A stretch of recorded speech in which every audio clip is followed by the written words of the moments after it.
যত রকম গণহত্যা যা কিছু অপকর্ম করছে সব সাথে জাতীয় পার্টি জড়িত। এই জাতীয় পার্টি ভারতে কথা দিয়েছে, বলা যাবে না, সে না বলা কথা আমরা শুনতে চাই। আমাদের সামাজিক আন্দোলন মাধ্যমে এদেরকে অবাঞ্ছিত ঘোষণা করতে হবে। তাল বাহানা করছে, জাতীয় পার্টির সুবিধার মধ্যেই ছিল, আবারও সুবিধার মধ্যে আসতে যাচ্ছে। তাদেরকে যেখানে পাওয়া যাবে সেখানে গণধোলাই দিতে হবে। এদেরকে মানে আমাদের মব না, চট থাপ্পড় তো মব না নাকি, এই চট থাপ্পড়ের মধ্যে রাখতে হবে। ওদের স্বপ্ন পূরণে পাশে থাকতে পেরে আমরা গর্বিত।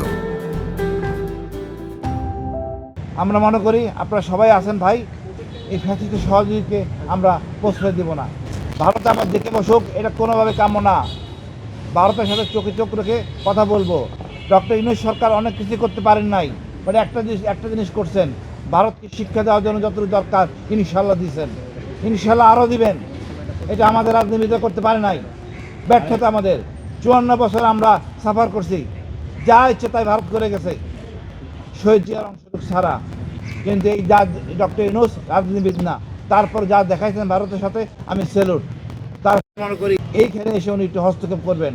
জাতীয় পার্টিকে আমরা ঐক্যমত কমিশনে ডাকি নাই, নির্বাচন একটা কুলাঙ্গারকে নির্বাচনে অংশগ্রহণ করতে যাবে না।